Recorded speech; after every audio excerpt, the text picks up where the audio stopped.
ತ್ರಿಮೂರ್ತಿಗಳ ಪ್ರಾತಿನಿಧ್ಯವನ್ನು ಹೊಂದಿ ಚತುರ್ಮುಖ ಕೊಟ್ಟ ವರಬಲದಿಂದ ಪ್ರವೃತ್ತನಾದವನು ಶುಂಭ. ಹೌದು ತಾಯಿ.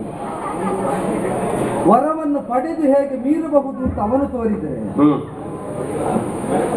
ಅನುಗ್ರಹಿಸಲ್ಪಟ್ಟಂತಹ ಸ್ಥಾನಕ್ಕೆ ಮಾನಕ್ಕೆ ನಾವು ಮೌಲ್ಯವನ್ನು ಕಲ್ಪಿಸ್ತಾ ಅಧೀನರಾಗಿಯೇ ಹೇಗೆ ವರ್ತಿಸಬಹುದು ಎಂಬುದಕ್ಕೆ ನೀವು ಆದರ್ಶವನ್ನು ತೋರಿಕೊಟ್ಟಿದ್ದಾರೆ. ನಿಮಗೆ ನಿಮ್ಮ ಸಾಧ್ಯತೆ ಮಾತ್ರ ಅಲ್ಲ, ನಿಮ್ಮ ಮಿತಿಯೂ ಗೊತ್ತಿದೆ. ಹೌದಮ್ಮ.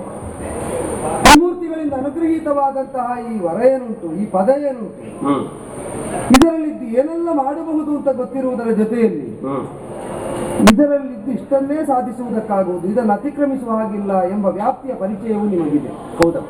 ಆದ್ದರಿಂದಲೇ ವರಬಲದಿಂದ ಪ್ರಮತ್ತನಾದಂತಹ ಶುಂಭನ ವರವನ್ನು ಲೆಕ್ಕಿಸದೆ ಮುಂದುವರಿದರೆ ಹೇಗೆ ಆಗುತ್ತದೋ ಇಲ್ಲವೋ ಎಂಬುದು ಬೇರೆ ವಿಷಯ.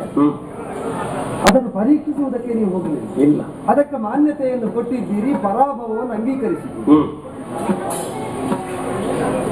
ಈಗ ಚತುರ್ಮುಖನ ವರದಿಂದ ಅತಿಕ್ರಮಣವನ್ನು ಸಾಧಿಸ್ತಾ ಹೋದರೆ ಹೇಗೆ ಅಂತ ಒಂದು ಪರೀಕ್ಷೆಗೆ ಹೊರಟಿದ್ದಾರೆ.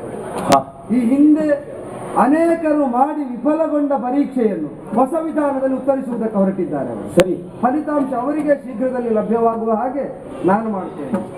ಆ ಫಲಿತಾಂಶ ಪರೀಕ್ಷಿಸ ಹೊರಟ ಅವರಿಗೆ ಪ್ರಿಯವಾಗುವುದಕ್ಕಿಂತ ಪರೀಕ್ಷಿಸದೆ ಸತ್ಯವನ್ನು ಅಂಗೀಕರಿಸಿದ ನಿಮಗೆ ಪ್ರಿಯವಾಗುವ ಹಾಗಿರ್ತದೆ ಅಂತ ಭರವಸೆಯನ್ನು ನಾನು ಕೊಡ್ತೇನೆ.